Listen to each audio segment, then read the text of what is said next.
सोचिए जरा, क्या हो अगर कोई एक इंसान सिर्फ कहानियां ना लिखे, बल्कि एक पूरी की पूरी भाषा का ताना बाना ही बदल दे।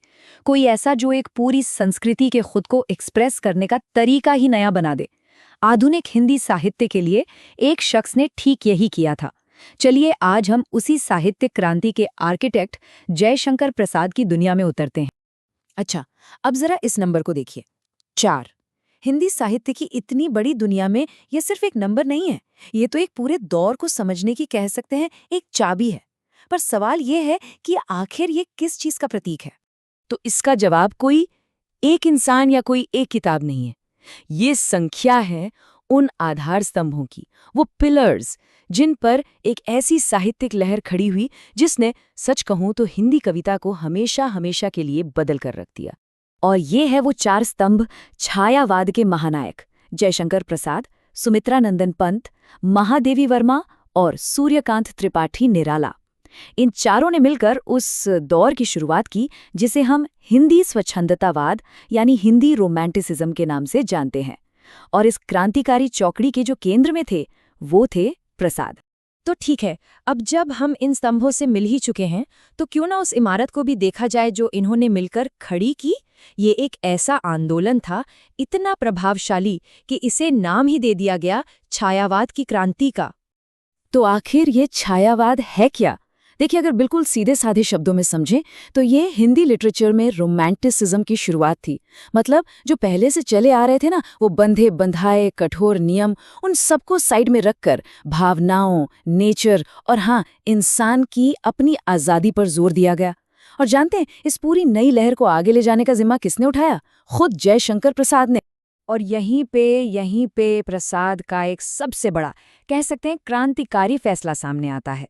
सोचिए, वो एक ऐसा दौर था जब हिंदी पर फारसी का बहुत गहरा असर था, और उस माहौल में प्रसाद ने एक बहुत ही बोल्ड स्टेप लिया। वो भाषा की एकदम पुरानी जड़ों की तरफ वापस गए और अपनी राइटिंग को शुद्ध संस्कृत शब्दों से भर दिया। और ये सिर्फ स्टाइल का मामला नहीं था, नहीं, ये तो एक तरह का कल्चरल स्टेटमेंट था। हिंदी को एक बिल्कुल नई, एक दमदार आवाज देने की जबरदस्त कोशिश थी। तो भाषा में इस क्रांति को तो हमने देख लिया। अब चलिए मिलते हैं इसके पीछे के आर्किटेक्ट से, खुद जयशंकर प्रसाद से। प्रसाद का जन्म हुआ 1889 में और देहांत हुआ 1937 में। अब देखिए, 50 साल से भी कम की जिंदगी, और इस छोटी सी जिंदगी में वो एक ऐसी विरासत छोड़ गए जो सदियों तक, जी हाँ, सदियों तक जिंदा रहेगी। और एक और बात जो सोचने वाली है, उनकी जो सबसे बड़ी रचना है कामायनी, वो पब्लिश हुई 1936 में। मतलब उनकी क्रिएटिव पीक पर और उनके गुजरने से सिर्फ 1 साल पहले। और क्या कमाल का जीवन था वो! ऐसा नहीं था कि प्रसाद का टैलेंट सिर्फ कविताओं तक ही रुका हुआ था।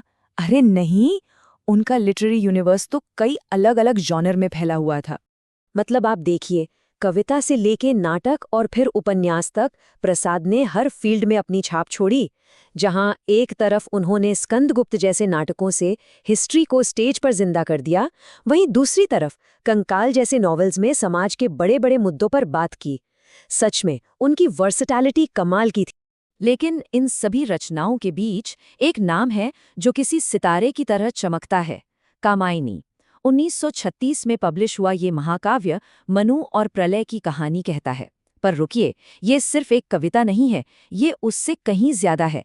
ये तो पूरे छायावादी आंदोलन का, कह सकते हैं, फाउंडेशन है, उसका सबसे कीमती हीरा। लेकिन प्रसाद की कहानी उनके जाने के साथ खत्म नहीं होती। अरे, जो सच्चे लेजेंड्स होते हैं ना, उनकी गूंज तो वक्त के पार जाती है। और प्रसाद की विरासत को भी एक नया जिंदा दिल मंच मिला, और वो था थिएटर का मंच। सोचिए, उनके गुजरने के कई दशक बाद 1960s में उनके मशहूर नाटक स्कंदगुप्त को शांता गांधी ने एक नई जिंदगी दी।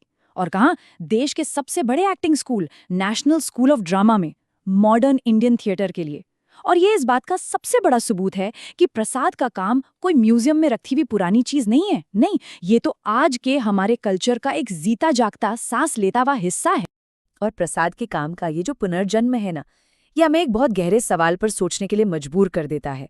हमारे इतिहास में जयशंकर प्रसाद जैसे और कितने कल्चरल आर्किटेक्ट्स छुपे हुए हैं जो बस इसी इंतजार में हैं कि कोई नई पीढ़ी आए और उनकी कहानियों को फिर से खोजे और दुनिया को फिर से सुनाए।